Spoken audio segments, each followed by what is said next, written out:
Welcome into Not Another Football Show, and as you can already see from the title, Naughty or Nice, we're going to be doing a little holiday talking today because it is December, so it's only right that we talk about it, and I brought back sports director for Wavy TV 10, Craig Loper. Craig, how are you doing? How did the first holiday treat you with Thanksgiving? I was good. It was good. I'm doing well. Thanksgiving was cool. My neighbors made up a bunch of food. They did it big, like a bunch of family and friends came over. They invited me, sent me home with like 3 plates. One was like a complete dessert plate. And then, because I'm so far from home, like there is no like really going home often for Thanksgiving. So then after that, I took the dog out for a walk, and then I went to my barber's house, and it was him, his wife, his 3 kids, and me just hung out. We had another plate of food and watched the Cowboys-Chiefs game. It was a good holiday. Okay. Yeah. Well, now that the first holiday is over with Thanksgiving, I guess you would probably say the first was Halloween. But, the holiday that everyone's looking forward to, Thanksgiving, it's over. We're turning the page. It's December.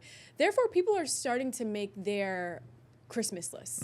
And by people, I mean kids. But, I feel like we can still make lists, too, I think, right? Yeah. Yes. And my birthday's on Christmas, so I will be making a list. That's I right. have an excuse to make a list.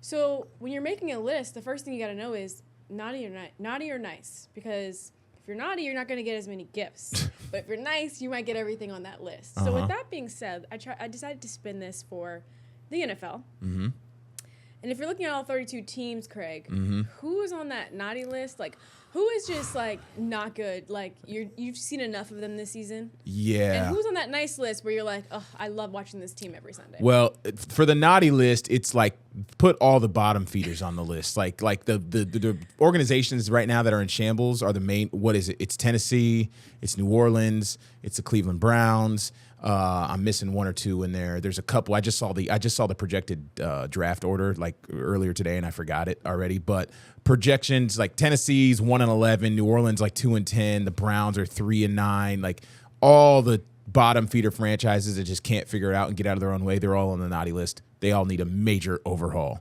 The nice list. The top of the heap, right? The Patriots, the Bill. I still think the Bills are going to be fine. I know they're not as good as they maybe have been. Would you put the Cowboys on the nice list? They're kind of rolling around. They got a big one coming up. I feel like America's team is always on the nice list. Yeah, let's be real. Probably on the naughty list for a lot of people on the other side of that. And then what's another great team we're looking at right now? Probably the Rams. Rams are on the nice list, even though they just lost to Carolina. Broncos? Bears, and Broncos. Ooh, surprisers. Yeah, but definitely on the nice list, those teams are. So when you were talking about your naughty list and you brought up the Titans, what was really funny about that is the Titans kind of remind me of Penn State right now, where you got rid of your head coach prematurely, and now you're watching from the distance at what your head coach is now doing at his new location. Yeah. Imagine, like, Mike Vrabel if he was still at the Titans right now. Yeah. The Patriots have won 10 straight. It's crazy. Like, they're into their bye week, and who knows what they're going to do after they come out of their bye week. They're sitting at number 1 in the AFC. Like, the Titans have got to be sitting there like, what are we doing? What did we have? Same with Penn State I didn't get that. I didn't get that when they let Vrabel go. I didn't get it at all. Okay, he had one down year. Most of the time he was there, 6-7 years? Like, most of the time they were great, and really solid and consistent. So I think you should be allowed to have one down year. But I don't know. We live in this like sense of urgency culture in college sports and the NFL where it's like one bad year. It's like almost like these GMs and these people that are paid a lot of money to make these very high-priced decisions. It feels like they're all just knee-jerk reactions nowadays for whatever reason. Absolutely. And, when I thought about my naughty and nice list, I honestly wanted to put the Panthers on my nice list. Like, it sounds weird because you're like, the Panthers? Like, they're not even, like, in the mix to be a Super Bowl contender. Right. It's like, no, but they've had a really great year. Yes, much compared improved. to what they've been dealing with the past 4 years. So, right. As a Panthers fan, you got to be like happy right now with what you're seeing. Like, Bryce Young doesn't seem like a complete bust. It seems like they're going in the right direction. Man, it does seem like they're going in the right direction. Defense is playing incredibly well. J.C. Horn, their cornerback number 1, has had sort of injury history, but he's bouncing back and having a great year. I think he's got 5 interceptions. And Bryce Young, he doesn't look like a bust. There was a lot of talk about that. And Dave Canales, their head coach, they just got it rolling in the right direction. So the NFC South is kind of in shambles, and there they are, sitting on top of the division. I think it's them and the Bucs are probably right there at 1 and 2. I haven't looked up the standings, but yeah, big win for them over the Rams in Charlotte, and it's looking good. They got some momentum. Like you said, they're not a Super Bowl contender. I don't think anyone expects that, but just a turnaround, from last year to this year. The win improvement total is amazing. I honestly would not have predicted them to beat the Rams at all, especially because like you were literally in here the last time you were on the show talking about how you love watching Sean McVay and their offense, and like you would think a team like the Panthers wouldn't be able to compete with that. So for them to come away with the win was just really head scratching, but also just proves that anyone can win on any given Sunday. Man, yeah, I saw a video with Marcus Spears of ESPN talking about that recently. He was just like, there's really no dominant team in the NFL like this year. I mean, I know the Patriots are 10-2, but that's a little bit of grain of salt type stuff, because if you do look at the 10 teams they beat, like the teams they beat are like kind of the really bad teams. Like it's like the Browns, the Saints, the who else was in there? Who they just beat this past couple days ago? I literally already forgot it. But it's like the really bad teams. So yes, they're impressive, but yeah, it's just really, really. I totally forgot my point. Where were we going, Tamara? What were we talking about? What team were we originally talking about? The Panthers. Thank you. Sorry. Yes, there's no dominant team in the NFL right now, and the Panthers beating the Rams is an example of that. You know, it's like anybody can win. So good for them. And it was a home game. And the Bears, look, no one expected them to win either. They're like I was actually talking to, who was it? Hampton's coach or Loyola Maryland basketball head coach, and he was just talking about how one of his players had a silent 29 points, which is crazy to hear, like a silent 29 points. And when I think about that, I feel like the Bears have been silently winning. Like they're not a team that you're talking about. They're not like the Patriots, the Bills. Everyone's talking about the Chiefs, you know, and they're down here. No one's really talking about the Broncos or the Bears, like having great seasons. And I think now the Bears are top of their division too. Yes.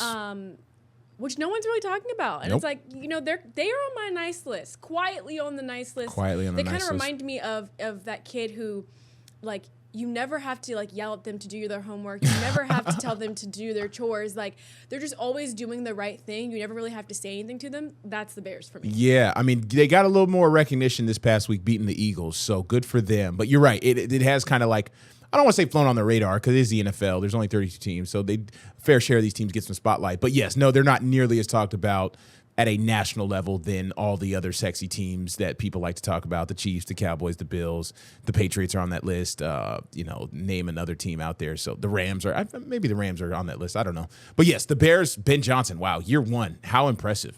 All around. All three phases, they're doing well.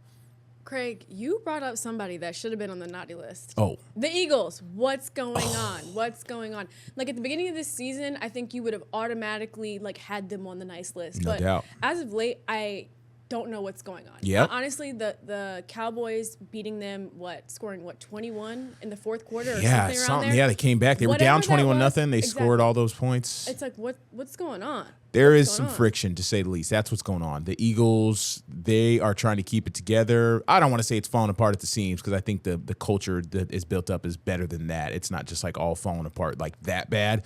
But, yeah, there's a disconnect. The offense, there's a disconnect on that offense between the head coach, the coordinator, the quarterback, the running back, the passing game. If you break down like X's and O's and you like that stuff, a lot of people just call the offense like too simple. They're doing like basic formations, no motion. They're running basic route concepts. Like there's no creativity.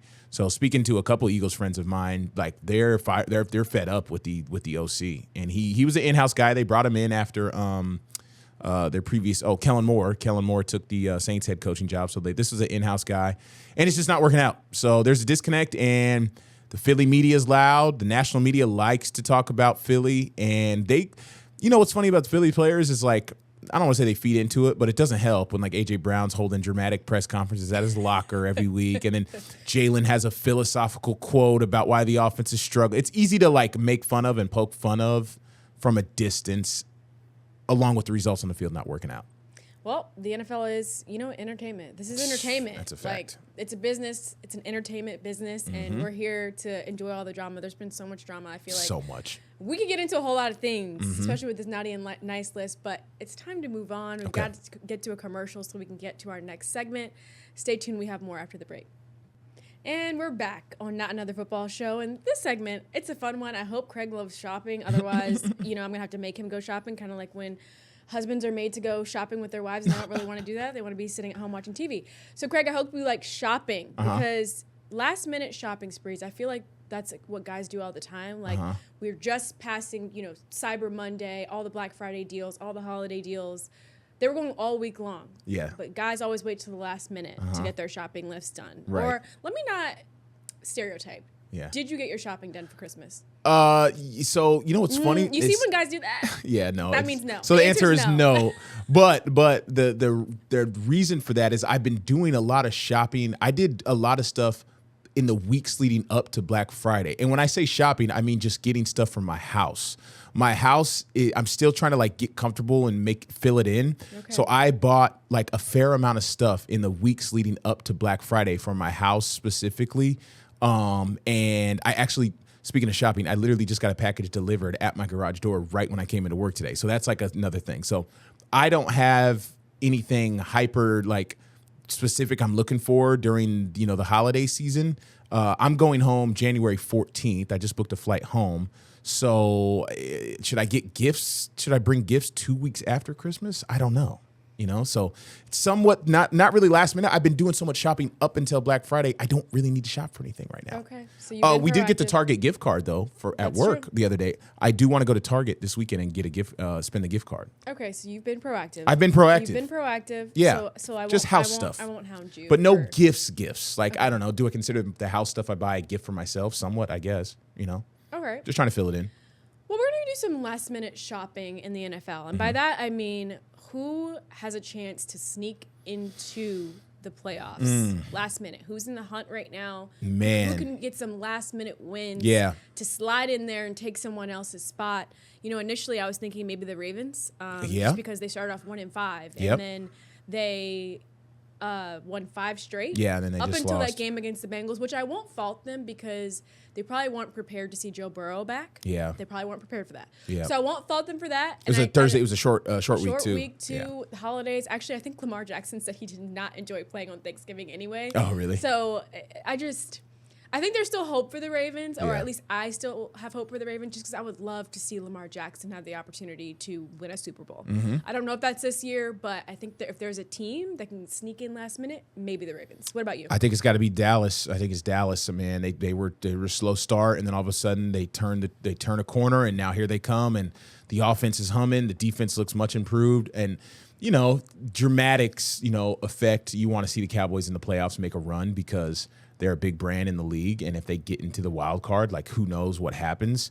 Can they get to I'm not even concerned about the Super Bowl. Can they get to an NFC Championship game, a place they haven't been in 31 years, I think, at this point? So can the Cowboys play Detroit coming up this weekend?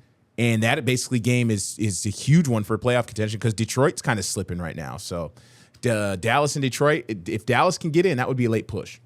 You mentioned Dallas and Detroit, but obviously the one that everyone's talking about is the Chiefs. Mm-hmm. Like right now, they're on the outside looking in. Can they sneak in last minute to get into the playoffs? Which is crazy that we're having this conversation because usually like they're that number 1 overall seed that's hosting. Like they would be, if they do get in, they would be going to someone else's house and playing. Yeah.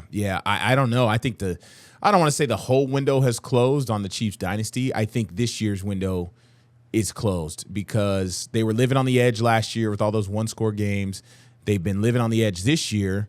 The one-score games, they've only won 1 of them out of like 6 or 7. And I don't know. Something's not going their way this year. I think they're on a bye this week. I can't remember if they're on a bye, but Andy Reid had a press conference and just he called them out. Just basically, we need to get our act together. But I don't know. This might be just a year, man. They're older. Travis Kelce isn't what he used to be. Chris Jones is older.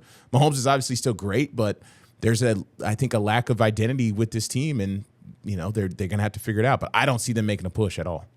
We talked a little bit about the Panthers and their ability. Could they be a team who maybe they win their last 3 or 4 and sneak in and take someone's spot? Yeah, I think so. Yeah, the Panthers got something clicking right now, and Bryce is playing well. The defense looks good. They got that good rookie receiver. I think that I can't pronounce his first name. McMillan is his last name. Leggett, and they got Rico Dowdle running like they got a 2-headed monster. So Canales is calling plays. Like I said, their defensive line is one of the best in the league. Like that's the overall sentiment. They have a really good, deep defensive line. So, yes, they can make a push, and that division is terrible. Absolutely terrible. Falcons, Saints. Only people you got to worry about is the Bucks, and they're kind of banged up. Yeah. There are ones that I kind of have circled of like, okay, it all depends on Baker Mayfield because, honestly, Baker can bake, and he can make anything happen, which, shoot, if I was the Browns, I would still be mad that I got rid of him. But I think it all depends on him. I think if there's anybody to swap places, it could be Panthers and Bucks. Yes. Yeah, for sure. Panthers are hot right now. And that win against LA is going to give them a lot of confidence in the last few weeks of the season. Do you think the 49ers could slide? I mean, just because they are... It's a good division. They're another injury. Yeah. Injury, like... Everyone's suffering with injuries, so you don't want to just say, like, they're dealing with so many injuries. Yeah. They're dealing with a lot, I feel like. Yeah, well, Brock came back. Their quarterback's back, so he's kind of figuring out his way. That first game, he came back and started in what? He had 3 first-half interceptions. That was terrible. Kittle's back in the lineup. CMC seems healthy, so that's good. But, yes, that division, the NFC West, is so good. Like, could that be a 3-playoff team division with the Rams, 49ers, and the Seahawks? I think so. And so, yes, I don't doubt Kyle Shanahan at all. I think they can figure it out and they can win. They just beat the Browns, and it's just like, so the Browns have a great defense, but offensively they're terrible. So, yes, I think the NFC West gets 3 teams in without question. All right, you heard it first, mic drop, without question. They're going to get 3 teams in. Yeah. We're going to write letters to Santa when we get back after the break. So, Craig, get your pen and paper ready. All right. Because this is it. You got to put it in the mail so that Santa can get it in time. Let's do it. And we're back on Not Another Football Show. Craig, we're going to get into these letters to Santa. And these letters to Santa are going to be based on your NFL team, which I actually don't even know who your NFL team is.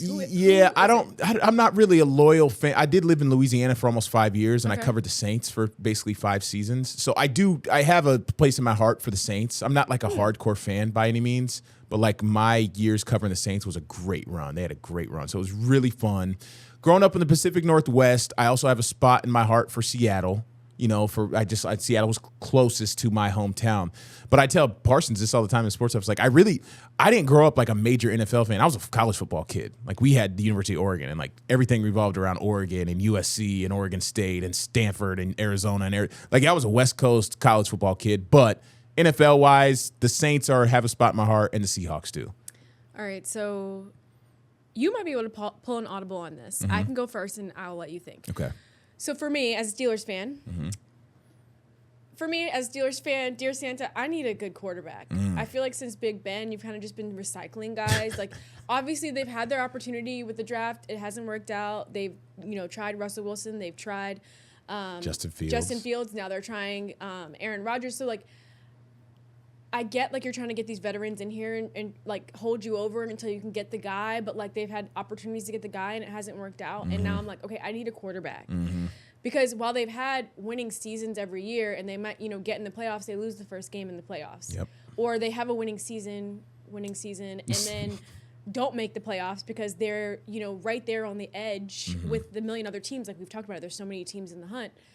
So I need an actual, like, good quarterback so that my team can be good. Yeah, that's a fair ask. Like, without the quarterback, you kind of have nothing. The Steelers' defense is always really good, but, like, the offense is just so eh. Yeah, and this year their defense is struggling too. That's what's unlike Pittsburgh. But yes, that's a fair ask from Santa. What I fear is it's time to break it all down, man. I think it's time to break it all down to the studs. Like, once Rodgers is honestly, first of all, you need to start Will Howard here in the last few weeks of the season. Like, figure out what you got. I don't think he's the answer either. No, I don't think he is either. But just throw him out there. He's a rookie. It's his rookie year. Like, see what he's got. If comes a point where it's very obvious you're not going to the playoffs, throw him out there the last 2 games. See how he does. Not to say he's the future, but then I think you just full sale trade everybody. Me personally, we got a lot of Steelers fans in the building.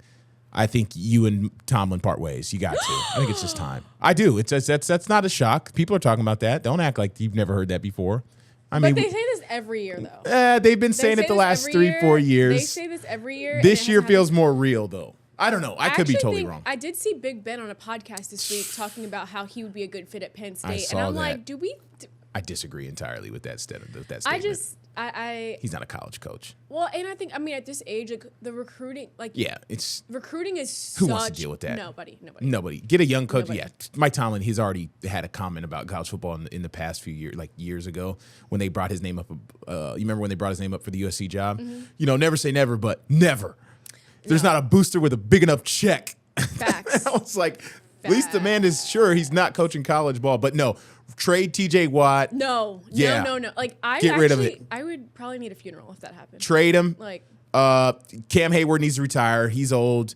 Who else is a staple that's been around there that's just tradable? That's really it. You're really ripping the Band-Aid off. You only got TJ Watt to trade. This is supposed to be nice, like Dear Santa. You need a rebuild. You're ruining my list. You need a whole rebuild. You got to get picks and start drafting young players. Okay. What do I need? No. Okay, what do I need? Dear Santa, this is my need for Dear Santa. This is your need that needs to be.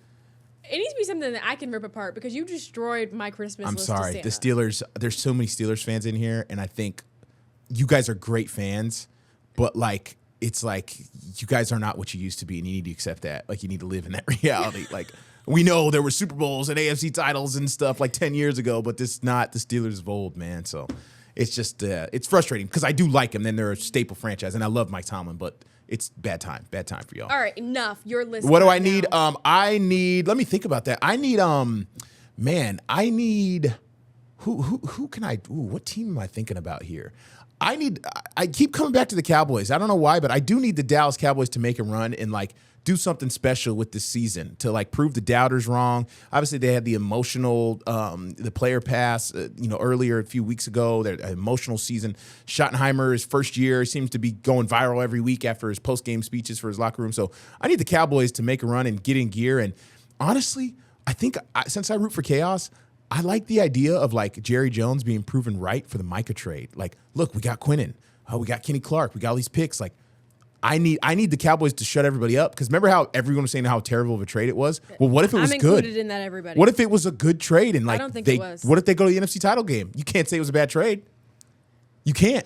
It could just be luck because the Eagles are sliding right now and other things happening. I think they have to play them one more time. They already played them once, I think. Twice. They've got to play them two more times? No, they already played them twice. No, they play them. They got one more game against them. They beat them. Why did I think that They beat them. They came back, so that was No. I thought that was the second time because I thought they played. Did they? At the beginning of the season. Oh, maybe they did. I think you're right. You know what? I think you're right. Twice. You're right. I think they did. The first one was good too, though. My fault. Yeah, I think you're right. Eagles beat them, and then Cowboys beat It's them. a long season, so I don't fault you. You know, the NFC East hasn't had a repeat winner in like 20 years. I mean, I believe it. Isn't that crazy? There was a moment where I honestly was like, maybe the Packers have a chance to be in this. The Super Bowl? Or the NFC title game? NFC title game. Yeah, for sure. They got a chance. I think they still got a chance. Maybe. I think the addition of, on the flip side of what you were saying, I think the addition of Michael Parsons really makes their team so much sure. better. No, he's amazing. I think they got a shot. I think Josh the Cowboys Jacobs are seriously going to regret it. I cannot wait to be like, yes, let's see how this season plays out. It reminds me of the Giants trading away Saquon Barkley and watching him ball out on the Eagles. That's what that trade reminds me of. Yeah. The Giants, the thing about the Giants, too, I think that was less dramatic. They just let him walk in free agency, and they looked really bad. So I don't know what's worse, letting a guy walk who's your franchise player or trading your franchise player. They're probably both the same. They're probably both the same. I think they're probably the same. Probably both the same. Honestly, I'm a little heartbroken right now that Craig destroyed my Christmas list. So I think it's time that we say goodbye to Craig, and he might not be on our show again. Sorry. Just kidding. He's been a great guest. If you missed our other episode before Thanksgiving, you should go watch it because it was awesome. Go check we it out. About Thanksgiving sides and things like that. So if you're missing your Thanksgiving plate, go watch that one because that one was incredible. It was incredible. 10 out of 10. But thank you, Craig, for joining me today on Not Another Football Show. Thank you. And thank you all for watching and tuning in. We'll see you next time.